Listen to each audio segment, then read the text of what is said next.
The night was colder than usual. The wind howled through the narrow alleyways, carrying with it an eerie silence that seemed deeper than darkness itself. In a forgotten corner of the city, where streetlights flickered and hope felt like a distant memory, a lone figure crouched under the weak glow of a dying lamp. Her name was Maya. She had been lost not just physically, but emotionally, spiritually. For days she wandered, searching for something she couldn't name, a lifeline, a rescuer, a chance to breathe again. As the hours ticked by, her energy drained and the shadows lengthened. That's when everything changed.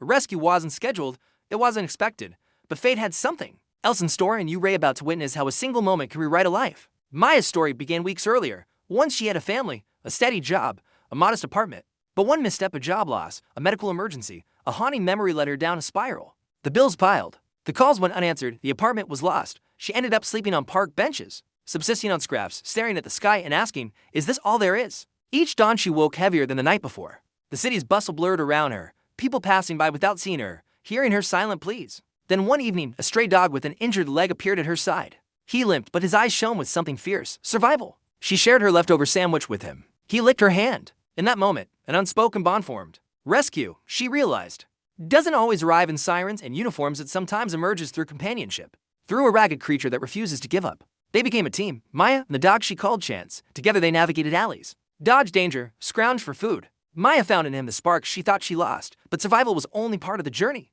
The greater challenge awaited, to reach safe ground as the weather turned worse. A storm rolled in. Rain hammered the streets, puddles turned into rapids, Chance's injured leg slowed them, and Maya's body ached with hunger and cold. It was during one of those downpours she spotted the silhouette of a van creeping along the curb. Inside, two volunteers from a small local rescue organization named Safe Harbor Outreach noticed her, and Chance. They paused. Something about Maya's eyes, her posture, the dog at her side triggered a decision. They parked, stepped out, offered a warm blanket. Ati, a promise of help. Maya hesitated after months of neglect and rejection. Trust was fragile.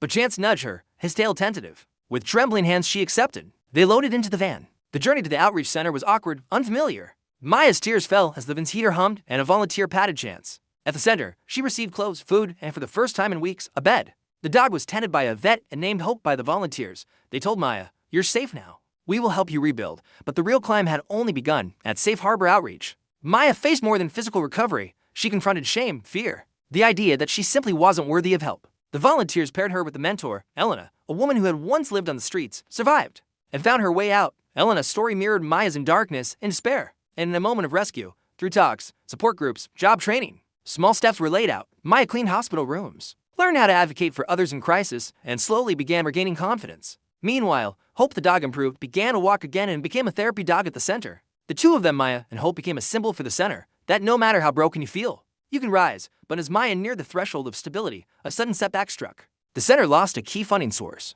and announced that a renovation would force some residents to relocate. This included Maya and Hope. At that moment, everything hit again, fear of being homeless, of losing a fragile safety net. The storm had returned. One night, the alarm rang. Water seeped into the basement of the center. The storm from outside had caused flooding. The electricity went out, pipes burst. Residents scrambled. Maya heard the crack of the ceiling, the roar of water hitting walls.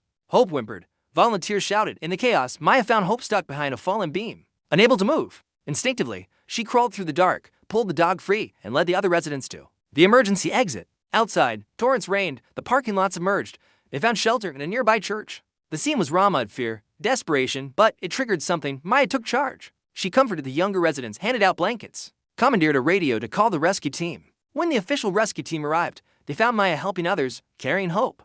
Her face streaked with rain and grit, but shining with purpose. The volunteers later told her, you saved more than a dog tonight, you saved hope. In that moment, Maya understood that rescue is not only about being saved, it is about using your experience to save others and hope. He curled into her arms, safe. Days later, the renovation finished, and the center reopened bigger and stronger. Maya and Hope moved into their own small apartment, part of the Outreach's transitional housing program. Maya now works there as a peer mentor. She helps others in the darkness she once lived in. Hope is the official therapy dog, greeting newly arrived residents. Their bond remains unbroken, a living testament that no matter how far you've fallen, Hope can still rescue you, and sometimes you become the rescuer. To you, watching this, the message is clear. If you're struggling, you're not invisible. If you feel abandoned, you're not forgotten. And if the storm is raging, hold on. Rescue might arrive in many forms. It might be a person, an organization, a dog named Hope, or the strength you didn't know you had. Because rescue isn't the end, it's the beginning of something new. And your story, it's still being written.